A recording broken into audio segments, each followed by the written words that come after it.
தமிழராட்சி பார்த்துட்டு இருக்க எல்லாருக்குமே வணக்கம். சீமான் அவர்கள் இன்னைக்கு ஐஸ்வர்யா ரஜினிகாந்தோட திரைப்படத்தில் ஆடியோ லான்ச் விழாவில் கலந்துக்கிட்டாரு அப்படின்றது ஒன்று இருக்குது. இந்த விழாவில் ரொம்ப சுவாரஸ்யமான விஷயம் ஒன்று நடந்துச்சு. என்ன அப்படின்னு பார்த்தீங்கன்னா அனிருத் அவர்கள் எல்லாரையும் பார்த்து கை கொடுத்துட்டு வந்தார்.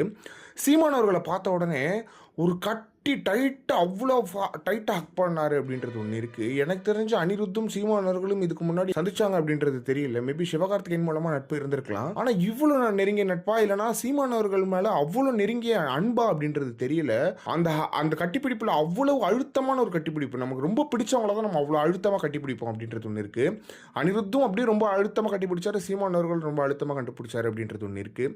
இதை பார்க்கும்போது ஒருவேளை இவங்க ரெண்டு பேரும் நட்பு இல்லைனா சீமான் அவர்கள் எங்கெங்கெல்லாம் போய் சேர்ந்திருக்காரு அப்படின்றது ஒன்று இருக்குது.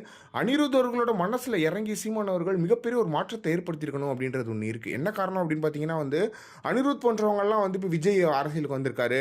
இப்போ ஸ்டாலின் அவர்கள் அவங்க அவங்க அவங்க அரசியலை ஆதரிப்பாங்க. இந்த மாதிரியான விஷயங்கள் தான் இருக்குமே தவிர்த்து இவங்க கண்டிப்பாக சீமான் அவர்கள் ஆதரிக்கணும் அப்படின்றது அவங்களுக்கு இருக்காது அப்படின்றது ஒன்று இருக்குது. ஏன்னா தமிழ் தேசியம் ஏற்றுப்பாங்களா அப்படின்றது ஒன்று இருக்குது. ஆனால் ஒருவேளை அனிருத் நட்பு இல்லை அப்படின்னா எவ்வளோ ஆழமாக இறங்கி சீமான் அவர்கள் அந்த தமிழ் தேசியத்தை அனிருத் அவர்களோட மனசில் கொண்டு போய் சேர்த்துருப்பாரு. அந்த சேர்த்துறது அவ்வளோ அன்போடு அவர் கட்டிப்பிடிச்சிருக்கிறது ரொம்ப ரொம்ப பயங்கரமாக இருந்துச்சு. எப்பா சூப்பராக இருந்தது இந்த காணொலி பார்க்கும்போது.